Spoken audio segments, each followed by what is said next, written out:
नमो नमः। सुप्रभातं बच्चों। अद्य वयं पठामः तृतीयः पाठः स्वावलम्बनम्। स्वावलम्बनम का अर्थ आप लोग जानते हैं भली भांति, अपने ही ऊपर आश्रित होना स्वावलंबन कहलाता है। अगर हम किसी दूसरे के ऊपर निर्भर हैं हमारे किसी कार्य के लिए तो वो क्या कहलाता है? परावलंबनम। पर अवलंबनम, स्वावलंबनम यानी स्वयं के ऊपर अवलंबित आश्रित होना। बच्चों चलो पढ़ना चालू करते हैं। तृतीयः पाठः, पाठ का नाम स्वावलंबनम। पाठ में विशेषता क्या है? तो इसमें संख्यावाची शब्दाः प्रयुक्ताः सन्ति। तद एतद शब्दौ च। तो इसमें कुछ प्रमुख शब्द हैं जिनको हम आज सीखेंगे। वो हैं संख्यावाची शब्द और तत् एतत् शब्द। तत् एतत् शब्द जो हैं वो सर्वनाम शब्द हैं।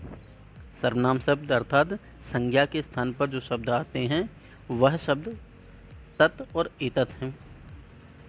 और संख्यावाची शब्द, इन शब्दों को हम उनका अनुप्रयोग यहाँ पर सीखेंगे।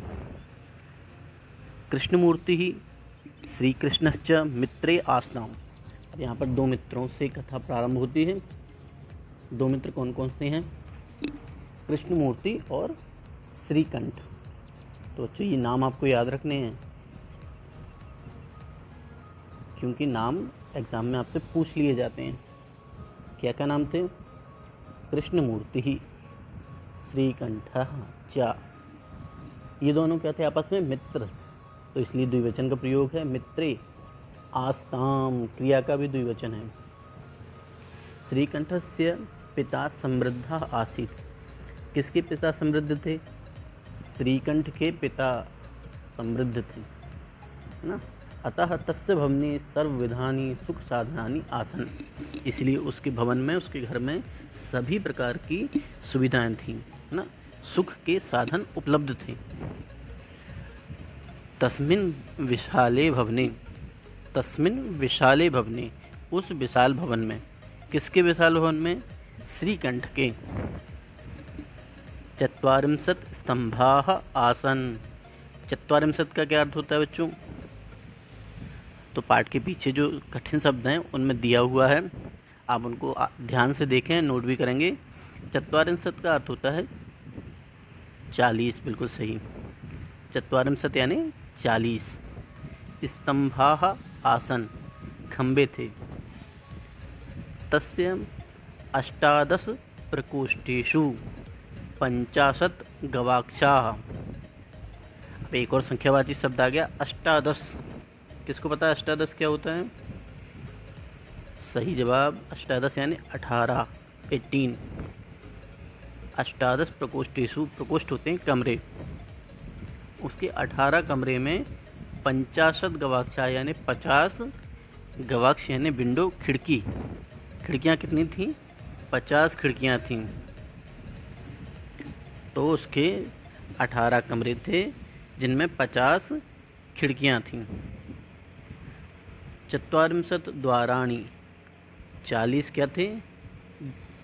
चतुश्चत्वारिंशत् द्वाराणि, 40 और 4 यानी 44 द्वार थे, गेट। षट्त्रिंशत् विद्युत व्यजनानि च आसन। और फैन कितने थे? विद्युत व्यजन यानी बिजली से चलने वाले पंखे, फैन, है ना, वो कितने थे? षट्त्रिंशत्, त्रिंशत् यानी 30, षट यानी 6, दोनों को मिलाया तो 30 + 6 36, 36। तत्र 10 सेवकाः निरंतरम कार्यं कुर्वन्ति स्म। और उसके 10 यानी 10 सेवक जो है या सर्वेंट जो थे वो क्या करते थे? निरंतर कार्य करते थे, ना, कंटिन्यू वर्क करते थे। परम कृष्णमूर्तेः माता पिता च निर्धनौ कृषक दंपति। अब यहाँ पर देखिए दोनों मित्र थे, है ना, श्री कृष्ण और कृष्णमूर्ति। तो कृष्णमूर्ति के जो पिता थे वो कृषक थे, कृषक दंपति थे, है, और वो निर्धन थे। तस्य गृहं आडंबर विहीनम साधारणम च आसीत्, है ना, उसका जो घर था वो आडंबर से रहित और साधारण, सिंपल था एकदम। एकदा श्रीकण्ठः तेन सह प्रातः 9 वादने तस्य गृहम् अगच्छत्। अब अपने मित्र के घर में आया वो, है ना। कितने बजे आया? 9 वादने यानी 9 बजे। इस समय को आपको ध्यान करना है, नोट करना है ध्यान से। 9 वादने तस्य गृहम् अगच्छत्, 9 बजे वह उसके घर आया। तत्र कृष्णमूर्तिः तस्य माता पिता च स्वशक्त्या श्रीकण्ठस्य आतिथ्यं कुर्वन्। श्री कृष्ण ने और उसके माता पिता ने कृष्ण मूर्ति का आतिथ्य किया, है ना, अतिथि सत्कार किया जितना उनका सामर्थ्य था, है ना। स्वशक्त्या, स्वशक्त्या यानी स्वयं की शक्ति के अनुसार, स्वयं की शक्ति के अनुसार उन्होंने क्या किया? आतिथ्य यानी अतिथि सत्कार। तत्र कृष्णमूर्ति तस्य माता पिता च स्वशक्त्या श्रीकण्ठस्य आतिथ्यम् अकुर्वन्। एतत् दृष्ट्वा श्रीकण्ठः अकथयत्, यह देखकर श्रीकण्ठ बोला, अकथयत् बोला, मित्र अहं भवतां सत्कारेण सन्तुष्टोऽस्मि। केवलम् इदमेव मम दुःखं यत् तव गृहे एकोऽपि भृत्यः नास्ति।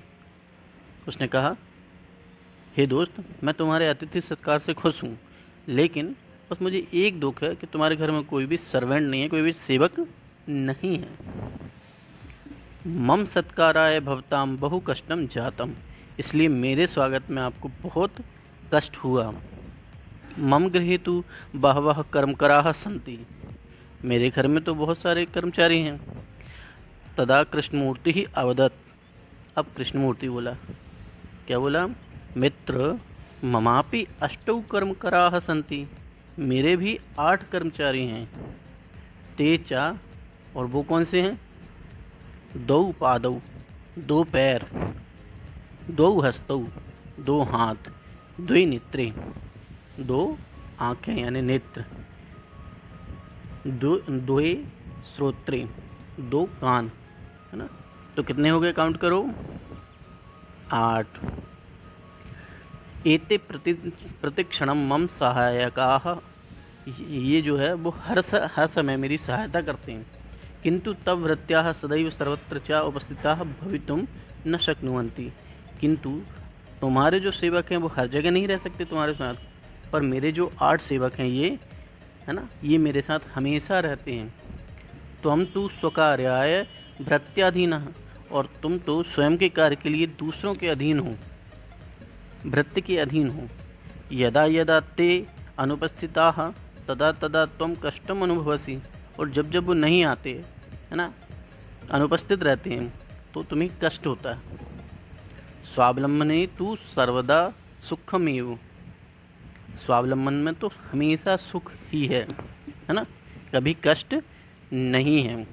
अब आपको ये लाइन भी याद रखना है, स्वावलंबनी तु सर्वदा सुखमेव, क्योंकि प्रश्न आपसे पूछा जाता है कदा सर्वदा सुखमेव, तो स्वावलंबनी सर्वदा सुखमेव। न कदापि कष्टम भवति, कभी भी क्या कष्ट नहीं होता, अपने ऊपर आश्रित रहने पर हमेशा ही सुख होता है। श्रीकण्ठः अवदत्, श्रीकण्ठ बोला, मित्र तव वचनानि श्रुत्वा मम मनसि महती प्रसन्नता जाता, तुम्हारे वचनों को सुनकर, तुम्हारी बातों को सुनकर मेरे मन में प्रसन्नता हुई।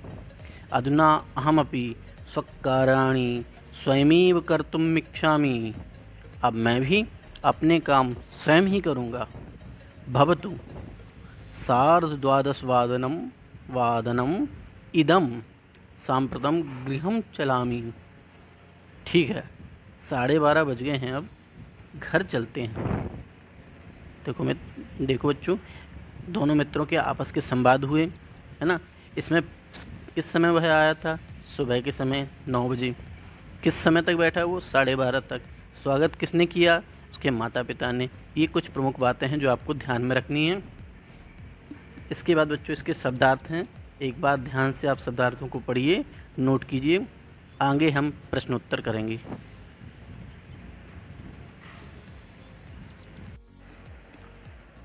और अब हम प्रश्नों के उत्तर देखते हैं। जैसा कि आपने पाठ पढ़ा स्वावलंबनम, इस शब्द का अर्थ और इसका महत्व आपको पता ही है। चलिए पहला प्रश्न है, उच्चारणम कुरुत, उच्चारण करना है आपको। तो कुछ संख्यावाची शब्द दिए हैं, इन शब्दों का आपको उच्चारण करना है। इसके आंसर में लिखा हुआ है विद्यार्थी इसका उच्चारण स्वयं करें। आपको सेल्फ स्टडी के दौरान इसका उच्चारण करना है, लेकिन चूंकि पहले आपने ये शब्द ज़्यादा बार सुने नहीं हैं, इसलिए मैं एक बार बोल देता हूँ, फिर आप उच्चारण करिए। विंशति यानी 20, त्रिंशत 30, चत्वारिंशत 40, द्वाविंशति 22, द्वात्रिंशत 32, द्विचत्वारिंशत यानी 42, चतुर्विंशति यानी 24, त्रयस्त्रिंशत यानी 33, त्रयश्चत्वारिंशत यानी 43, पंचविंशति 25, चतुस्त्रिंशत 34, चतुश्चत्वारिंशत 44, अष्टाविंशतिः 28, अष्टात्रिंशत् 38, सप्तचत्वारिंशत् 47, नवविंशतिः 29, नवत्रिंशत् 39, पंचाशत 50। बच्चों इनको अगर आप ऐसे बोलने में दिक्कत होती है, आपको जोड़ने में काउंट कर सकते हैं आप, मात्र आप इन 3 शब्दों को याद रखिए। विंशति यानी 20, त्रिंशत यानी 30 और चत्वारिंशत यानी 40। अब आपको 1 से 9 तक की गिनती तो आती है पहले से, जैसे 1 2 3 4 5 6 7 8 9 10 11 है ना। तो आप जैसे यहाँ पे 2 जोड़ दिया है, द्वाविंशति, तो 20 में अगर 2 जोड़ेंगे तो कितना हो जाएगा 22 है ना, 20 + 2 22 है ना। उसी प्रकार द्वात्रिंशत, 30 में 2 जोड़ दिए हैं तो द्वात्रिंशत हो गया है। तो इसी प्रकार आप अभ्यास करते रहेंगे आगे। चलिए आगे बढ़ें बच्चों। अगला प्रश्न जो है वो है अधोलिखितानां प्रश्नानां उत्तराणि लिखत। आपको नीचे लिखे प्रश्नों के उत्तर लिखने हैं। तो पहले मैं प्रश्न पढ़ता हूँ और बिना उत्तर देके आप अपने मन से उत्तर दीजिए। कस्य भवने सर्वविधानि सुख साधनानि आसन। दूसरा है कस्य गृहे कोऽपि भृत्यः नास्ति। श्रीकंठस्य आदित्यं के अकुर्वन् सर्वदा कुत्र सुखम। श्रीकंठः कृष्णमूर्तेः गृहं कदा अगच्छत्।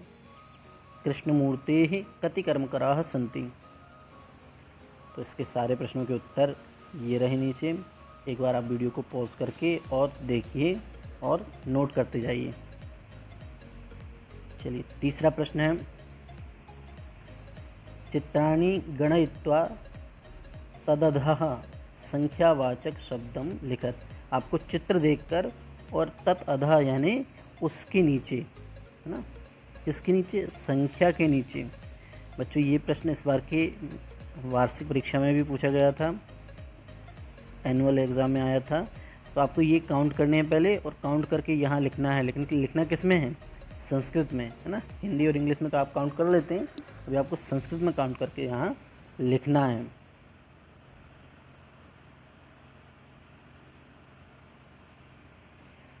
उसके बाद में चौथा प्रश्न है, ये प्रश्न कई भागों में है, दो हिस्से हैं यहाँ पर। एक में मटकियाँ दी हुई हैं, एक में मैंगो आम दिए हुए हैं, फुटबॉल दी है, कैंडल दी हुई है, मोमबत्ती। तो इनको काउंट करना है और आपको नीचे लिखना है ना। आपको ऐसे कॉपी में चित्र बनाकर लिखना है। इसके उत्तर यहाँ पर दिए हुए हैं, लेकिन पहले बिना देखे उत्तर को लिखना है और फिर चेक करना है कि आपने सही लिखा है या गलत।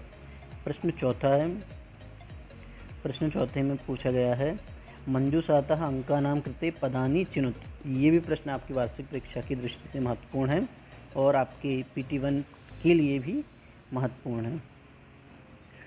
इसमें पूछा गया है कि संख्या के लिए आपको अंक देने हैं। तो आप यहाँ पर देखिए 28 है, हमने अभी पढ़ा था है ना। 28 के लिए क्या बोलते हैं? अष्टाविंशति, बिल्कुल सही, है ना। 28 के लिए बोलते हैं अष्टाविंशति, ये 28 और अष्टाविंशति कहाँ है? ये, तो ये इसके सामने यहाँ पर फिल कर देना है। बाकी आंसर यहाँ दिए हुए हैं, लेकिन पहले आपको मन से करना है, फिर आंसर देखना है।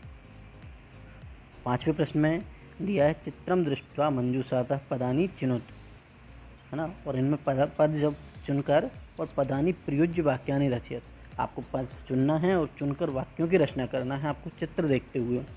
तो ये प्रश्न भी बहुत अच्छा है और ये अक्सर वार्षिक परीक्षाओं में पूछ लिया जाता है, तो आप इसको भी बड़े ध्यान से देखें। जैसे पहले प्रश्न में कृषक है, हल है, तो आप वाक्य बना सकते हैं कृषकः कर्षति।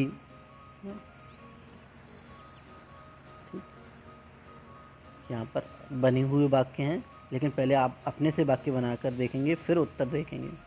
6वें प्रश्न में पूछा गया है अधोलिखितान समयवाचकान अंकान पदेषु लिखत, समय के वाचक जो शब्द हैं उनको आपको किस में लिखना है? अंकों में दिए हुए हैं, उनको शब्दों में लिखना है ना। जैसे पहला दिया हुआ है एग्जाम्पल के लिए, सार्ध 10 वादन समयः, सार्ध 10 वादन समयः। अब देखिए यहाँ पर गिनती आपको मालूम है, काउंटिंग आपको याद है 1 से 10 तक, है ना। आपको समय टाइम कितना होता है? 1 से 12 तक। अब उसमें आधे घंटे के लिए सार्ध जोड़ लिया जाता है ना।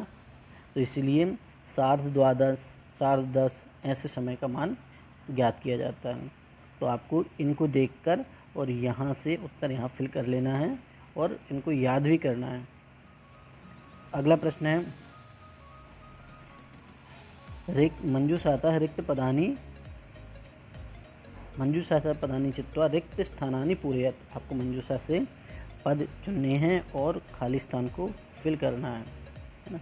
अब यहाँ पर खाली स्थान है, ऋतवः भवन्ति, कितनी ऋतुएं होती हैं? मन से बताइए। हाँ, 6। 6 को संस्कृत में क्या कहते हैं? षड, षड ऋतवः भवन्ति। मासा भवन्ति, मास बोलते हैं महीने, है ना, मंथ। कितने महीने होते हैं एक साल में? 10, 9, सही जवाब 12। 12 को संस्कृत में क्या कहेंगे? द्वादश, ना। तो द्वादश मासाः भवन्ति। तो इसी प्रकार आप सारे प्रश्नों को पढ़ेंगे, समझेंगे और उनके आंसर लिखते जाएंगे। ये दिए हुए भी हैं, इनको पढ़िए, आराम से लिखिए कॉपी में और इनका अभ्यास कीजिए। अगर कोई डाउट हो तो आप मुझसे व्हाट्सएप के द्वारा पूछ सकते हैं। मिलेंगे अगली कक्षा में बच्चों अगले पाठ के साथ, जिसका नाम है हास्य बाल कवि सम्मेलनम। तब तक के लिए आपका दिन मंगलमय हो।